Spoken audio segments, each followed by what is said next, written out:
عمران خان کا 19 دسمبر کا سول نافرمانی کی تحریک کے حوالے سے اہم ترین پیغام۔ میں نے حکومت سے 2 مطالبات کیے تھے۔ نمبر 1، انڈر ٹرائل سیاسی قیدیوں کی رہائی، اور نمبر 2، 9 مئی اور 26 نومبر کے واقعات کی شفاف تحقیقات کے لیے جوڈیشل کمیشن کا قیام۔ یہ دونوں مطالبات جائز ہیں، اور اگر حکومت ان پر اتوار کے روز تک کوئی عمل درآمد نہیں کرتی تو سول نافرمانی کی تحریک کے پہلے مرحلے ترسیلات زر کے بائیکاٹ کا آغاز کر دیا جائے گا۔ ہم اس سلسلے میں بیرون ملک مقیم پاکستانیوں سے اپیل کریں گے کہ پاکستان کے حالات آپ کے سامنے ہیں۔ ملک میں جمہوریت، عدلیہ اور میڈیا کا گلا گھونٹ دیا گیا ہے اور ہر طرف جبر و فسطائیت کا دور جاری ہے، لہٰذا ترسیلات زر کے بائیکاٹ کا آغاز کریں۔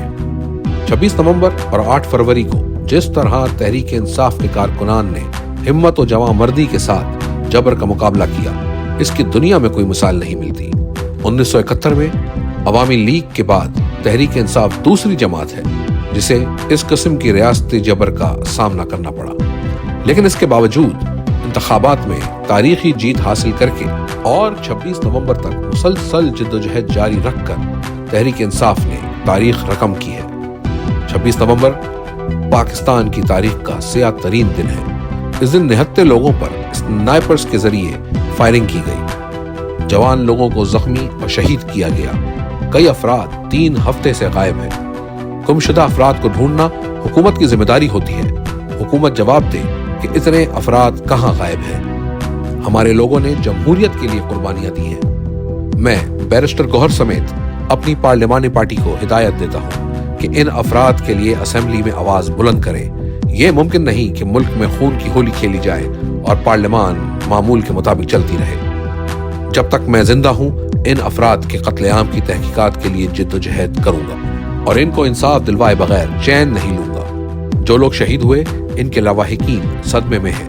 میں خود فائرنگ کی خبر سن کر شدید اذیت کا شکار رہا اور نیند کی گولی کھانے کے باوجود نہتی عوام پر تشدد کے کرب سے سو نہیں سکا۔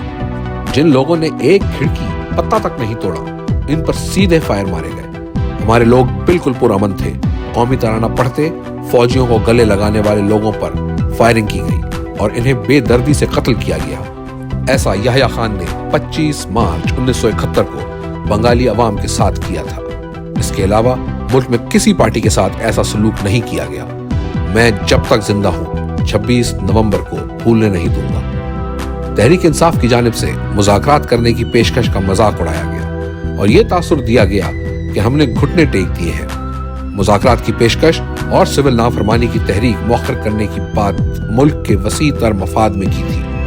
حکومت اگر اس میں دلچسپی نہیں رکھتی تو ہم نے بھی مذاکرات کے لیے حکومت کی کن پٹی پر بندوق نہیں رکھی۔ ہماری مذاکرات کی پیشکش کو ہماری کمزوری ہرگز نہ سمجھا جائے۔ اب بھی اگر حکومت چاہتی ہے کہ سول نافرمانی کی تحریک شروع نہ ہو تو ہمارے دونوں مطالبات پر ہم سے رابطہ کیا جائے یا ہمیں قائل کیا جائے کہ یہ مطالبات غیر آئینی ہیں اور ان پر بات ممکن نہیں۔ جیل میں ملاقات کے لیے مذاکراتی ٹیم کو دعوت دی ہے اور ان کے نام دیے ہیں۔